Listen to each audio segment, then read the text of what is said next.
do Ideal Espírita, amigos, amigas do coração, boa noite. Bem-vindos a mais este momento, a mais esta live, que é um trabalho da Sociedade Espírita Allan Kardec de Goiuerê, vinculada à 11ª URI com sede em Campo Mourão. Nos diz Emmanuel no livro Apostilas da Vida, a pretexto de viver com dignidade, não caminhe indiferente ao passo dos outros. Então, com este pensamento, vamos elevar o nosso pensamento ao alto, vamos nos lembrar de Jesus, nosso mestre, nosso modelo, o nosso guia, aquele que amou a humanidade por amar. E agradecermos a esse mestre a oportunidade da vida que nos é dada, nos é consentida, para que possamos refazer o nosso passado e avançar para o futuro. Refazendo o passado, acertamos o passo para o futuro, buscando o reino que Jesus nos falou. Benfeitores amigos, estejam conosco nesses momentos, amparando, auxiliando, para que possamos aproveitarmos o melhor, retermos o melhor que a nossa irmã de caminhada vai nos trazer. Que a tua paz, Jesus, seja conosco hoje e sempre. A nossa live de hoje está a cargo da Kátia Marcela de Oliveira e o tema, o assunto que ela vai nos trazer é honrar pai e mãe.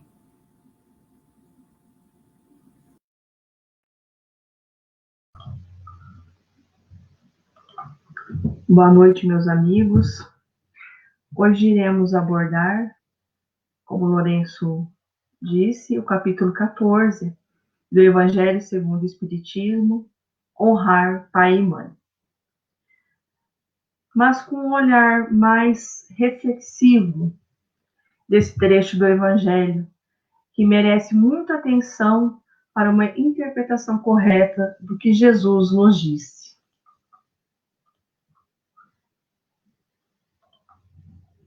Lembrando que a letra mata, mas o espírito vivifica. Rogamos o amparo dos amigos espirituais para que possamos muito mais que compreender, mas sim sentir, para que possamos permitir que a nossa visão amplie, permitindo a visão que todos somos irmãos em humanidade. Dessa forma, querido e amigo Jesus, mestre amado e benfeitores, estamos aqui reunidos em teu nome. Somos desejosos de aprender cada lição para podermos caminharmos juntos, na assertividade de nossos passos, mais profícuos em nossas escolhas e em nossos discernimentos. Tudo aquilo que necessitamos para o nosso progresso. Allan Kardec nos coloca: honrar o pai e a mãe não é somente respeitá-los, mas também assisti-los nas suas necessidades, proporcionar-lhes o repouso na velhice, cercá-los de solicitude, como eles fizeram por nós na infância. E no capítulo 14 do Evangelho segundo o Espiritismo, e quem tiver pode pegar e acompanhar, nós temos lá: honrar a vosso pai e a vossa mãe. Jesus disse para aqueles que o escutavam: vocês conhecem os mandamentos? Não cometer adultério, não matar, não roubar, não prestar falso testemunho, não fazer mal a ninguém, honrar o pai e a mãe. Isso está em Marcos 10, 19, Lucas 18, 20 e Mateus 19, 18. Mas também, aqui no Evangelho segundo o Espiritismo, temos honrem o pai e a mãe, a fim de viverem muito tempo na terra que Deus dará a vocês, que é o Decálogo, que está em Êxodo 20, 12.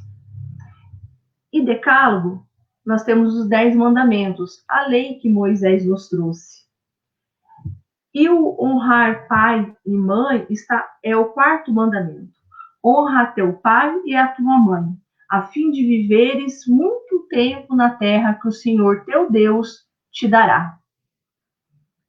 Essa composição que Kardec faz e fez utilizando-se de Marcos, Lucas e Mateus, essa conjunção de facetas e o Decálogo nos mostra que Jesus está ensinando o que está lá atrás no Antigo Testamento e vem testificar o capítulo 1 do Evangelho segundo o Espiritismo, que é: não vim destruir a lei. O Antigo Testamento é a pedra angular para a Boa Nova, o Evangelho. E é importante a nossa compreensão e estudo. Allan Kardec nos mostra que temos que usar o Novo como o Velho Testamento, quando necessário. Assim, a importância das 3 revelações: Moisés, Jesus e Kardec.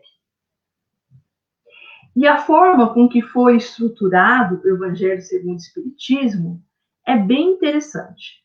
No capítulo 13, temos: não saiba a vossa mão esquerda o que dê a vossa mão direita.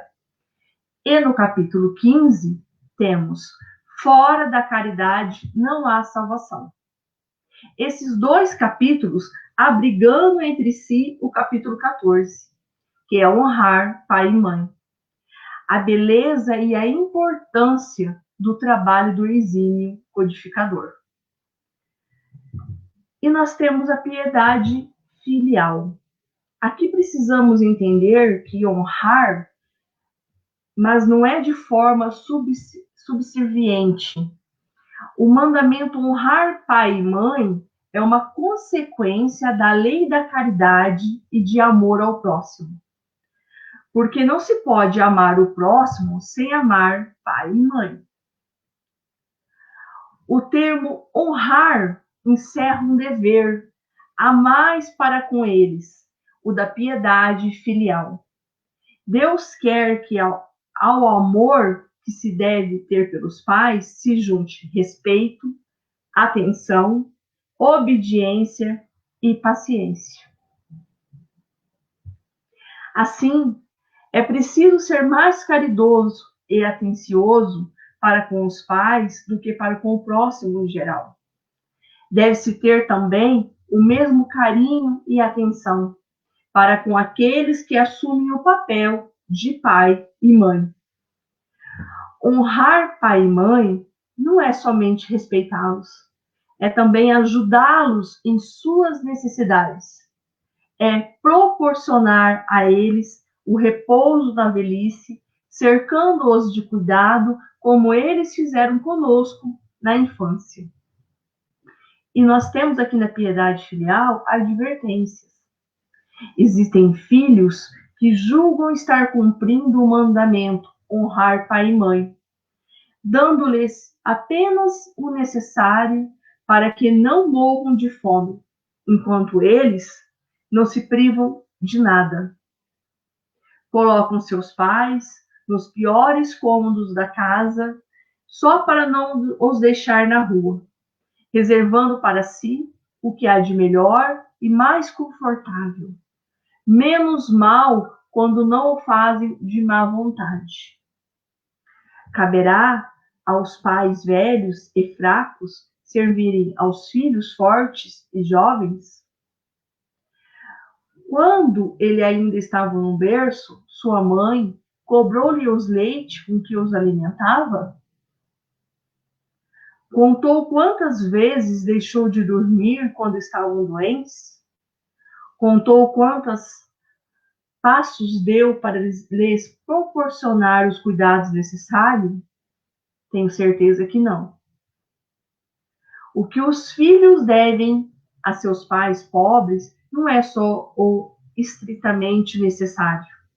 Deve dar a eles as pequenas alegrias do supérfluo, as atenções, os cuidados carinhosos, pois estarão apenas retribuindo o amor que receberam e pagando uma dívida sagrada.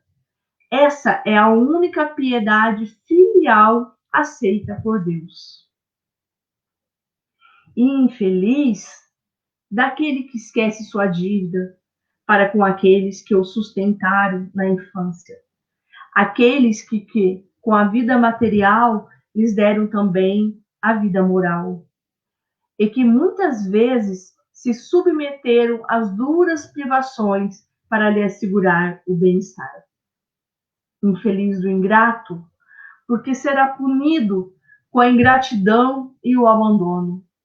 Será atingido em suas afeições mais caras, algumas vezes já na vida presente, mas certamente em outras existências em que sofrerá o que fez os outros sofrerem. E é bem verdade que alguns pais se descuidam de seus filhos e não são para eles os que deveriam ser.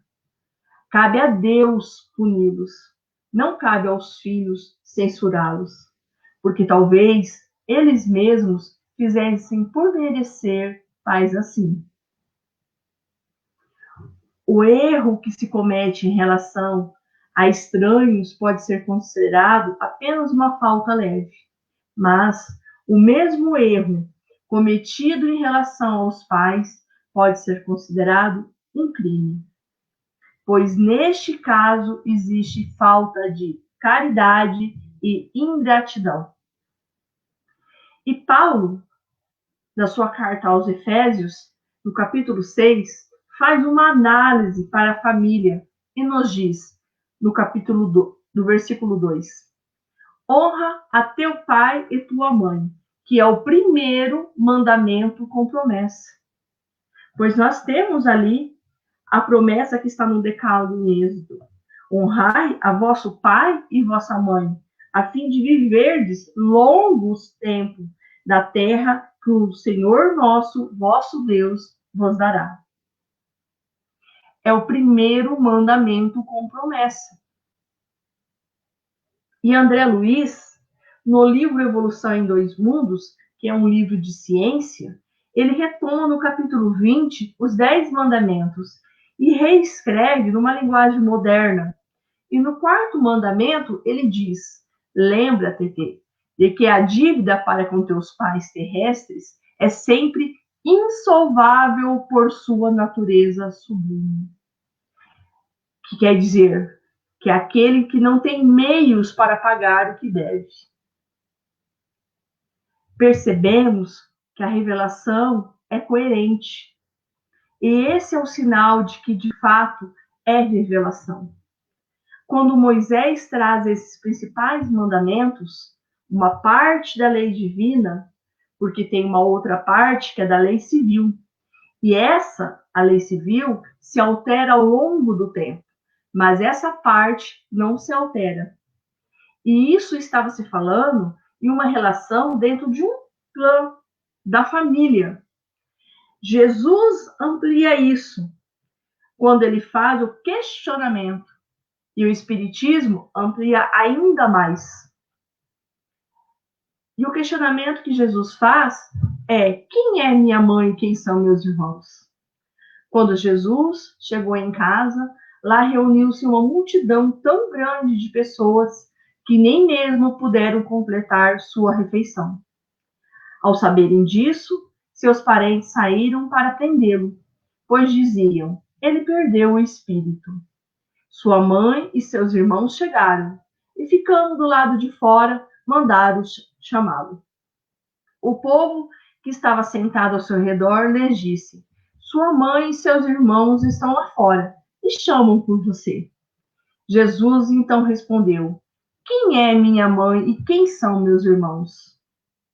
E olhando para aqueles que estavam ao seu redor, disse: Eis aqui minha mãe e meus irmãos, pois quem quer que faça a vontade de Deus é meu irmão, e minha irmã e minha mãe. Isso está em Marcos 3, 20, 21 e 31 a 35 e Mateus 12, 46 e 50.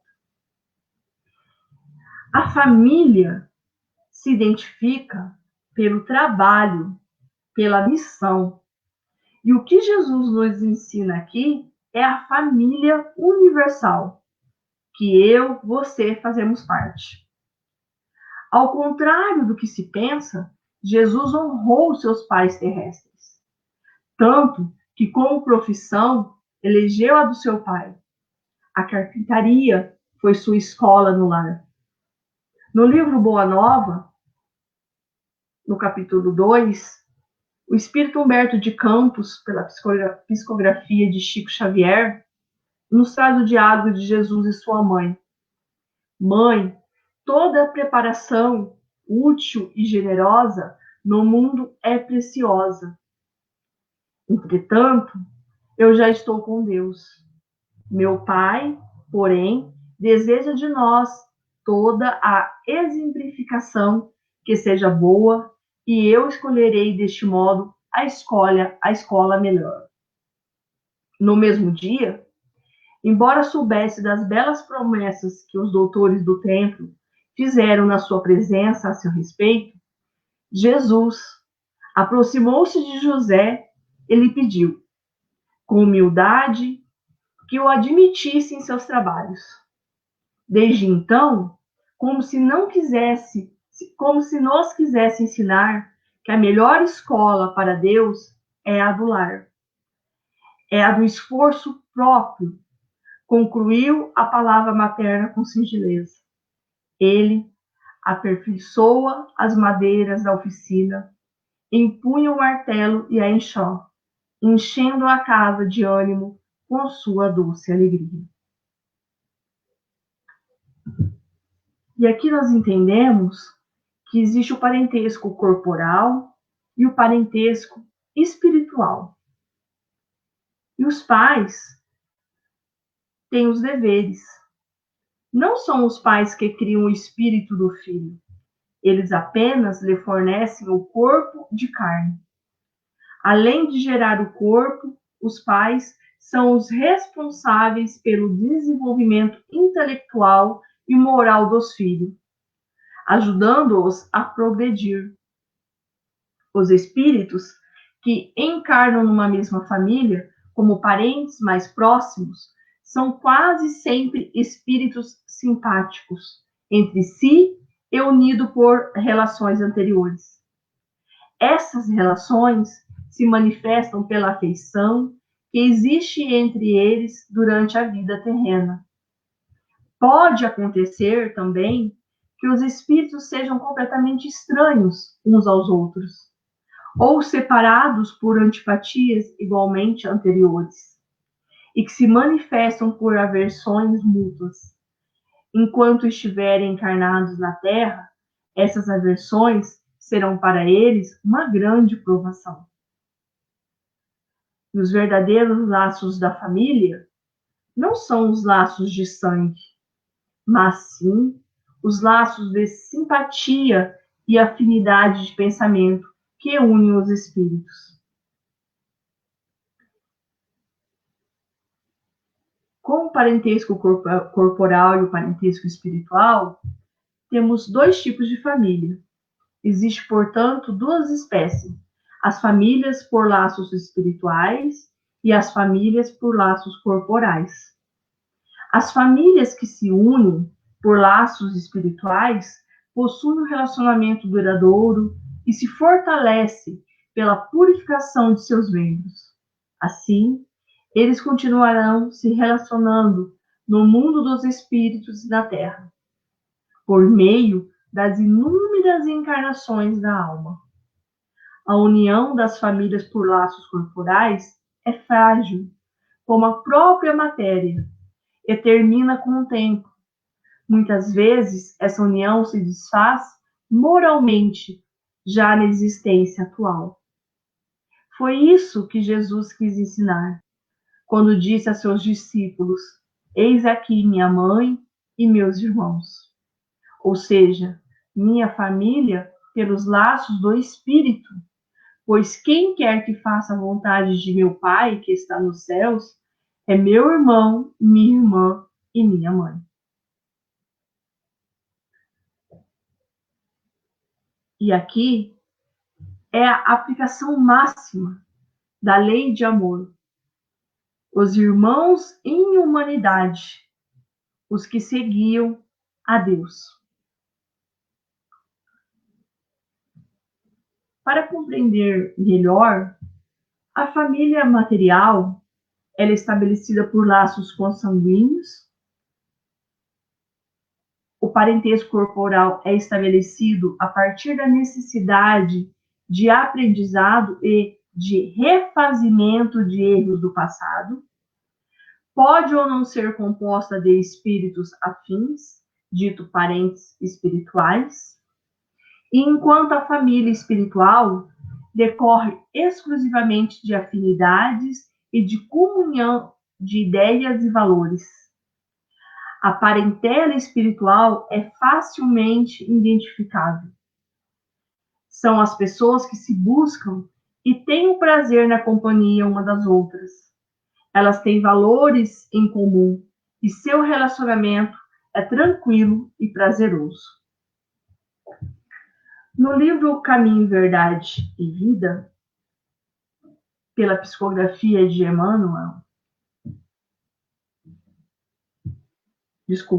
pelo Espírito Emmanuel, pela psicografia de Chico Xavier, temos a lição 62, Parentela. E disse-lhe: sai de tua terra e dentre a tua parentela e dirige-te à terra que eu te mostrar. Está em Atos 7:3. E o benfeitor comenta que nos círculos da fé, vários candidatos à posição de discípulo de Jesus queixam-se da sistemática oposição dos parentes. Com respeito aos princípios que esposaram para as aquisições de ordem religiosa, nem sempre os laços de sangue reúnem as almas essencialmente afins. Frequentemente, pelas imposições da consanguinidade, grandes inimigos são obrigados ao abraço diuturno, sob o mesmo teto. É razoável sugerir-se uma divisão entre os conceitos de família e parentela. O primeiro constituiria o símbolo dos laços eternos do amor. O segundo significaria o cadinho de lutas, por vezes acerbas, em que devemos diluir as imperfeições dos sentimentos, infundindo-os na liga divina do amor para a eternidade. A família não seria a parentela, mas a parentela converter-se-ia mais tarde nas santas expressões da família. E nós temos também aqui no Evangelho segundo o Espiritismo as instruções dos espíritos sobre a ingratidão dos filhos e os laços da família.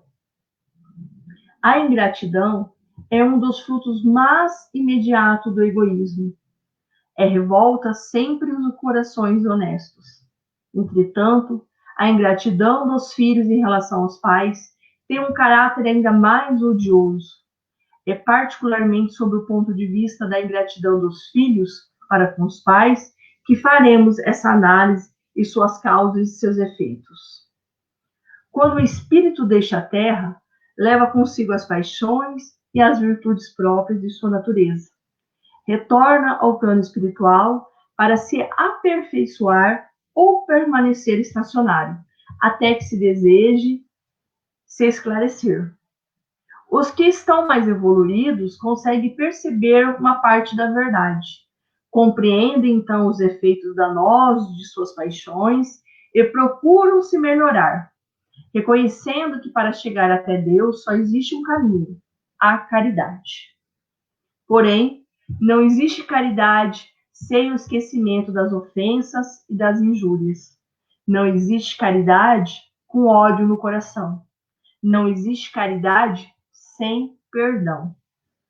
Após anos de meditação e prece, o espírito aproveita-se de um corpo que está em preparo e pede aos espíritos encarregados de transmitir às ordens superiores permissão para reencarnar na família daquele a quem detestou. Realizará na terra o destino daquele corpo que acaba de se formar. Qual será então a sua conduta nessa família? Ela dependerá da maior ou menor persistência em cumprir as resoluções tomadas antes de reencarnar. O contato incessante com aqueles a quem odiou é uma prova terrível, e muitas vezes o espírito fracassa, se não tiver vontade bastante forte.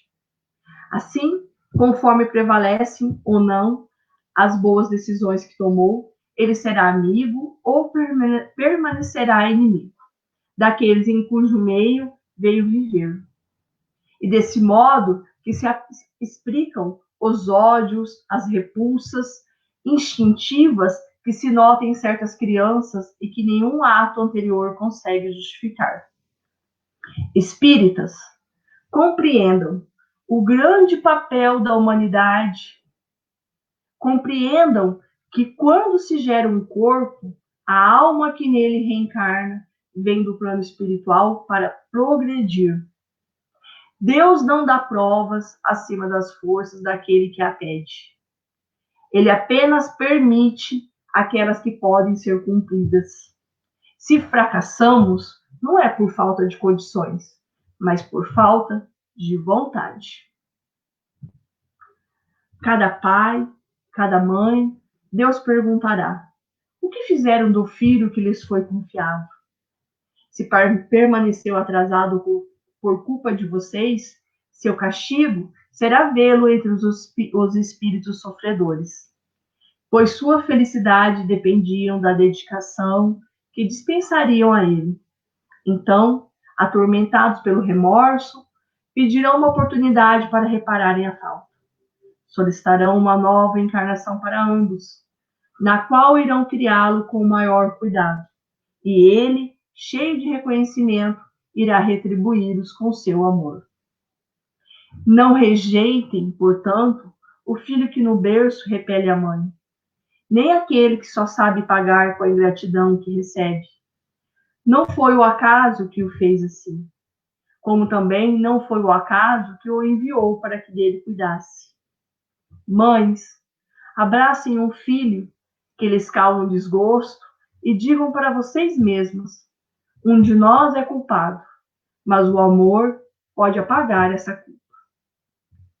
Muitas mães, em vez de combaterem pela educação os maus princípios de nascença proveniente das existências anteriores, mantêm e desenvolvem esses mesmos princípios por serem fracas no agir ou por serem negligentes.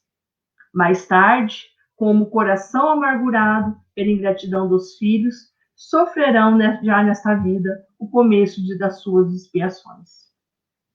A tarefa não é tão difícil quanto podem pensar, pois ela não exige cultura. Tanto o ignorante quanto o sábio podem cumpri-la. O Espiritismo vem facilitá-la, ensinando-os as causas das imperfeições humanas. Desde o nascimento, a criança manifesta os instintos bons e os maus, que traz de suas existências anteriores. É preciso aplicar-se e estudá-los. Todos os males têm origem no egoísmo e no orgulho. Cabe aos pais observar e combater os menores sinais de manifestação desses vícios, sem esperar que criem raízes profundas.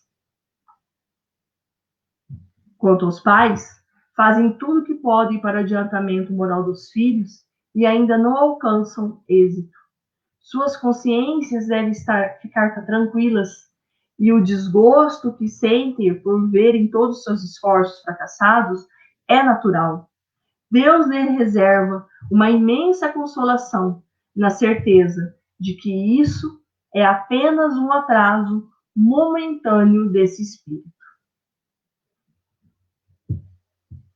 Meus queridos amigos, meus queridos irmãos, chegando ao final desta live, gostaria de terminá-la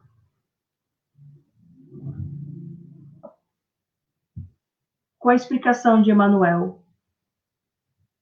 A família não seria a parentela, mas a parentela converter-se-ia mais tarde nas santas expressões da família. Que possamos nos amar como irmãos, como os filhos do mesmo Pai, e assim a nossa família será a família universal. Agradeço, em nome da Sociedade Espírita Allan Kardec, a presença de todos. Agradeço a oportunidade de estar aqui. Meu muito obrigada. E no próximo sábado, temos aqui a live com o Lourenço. Boa noite.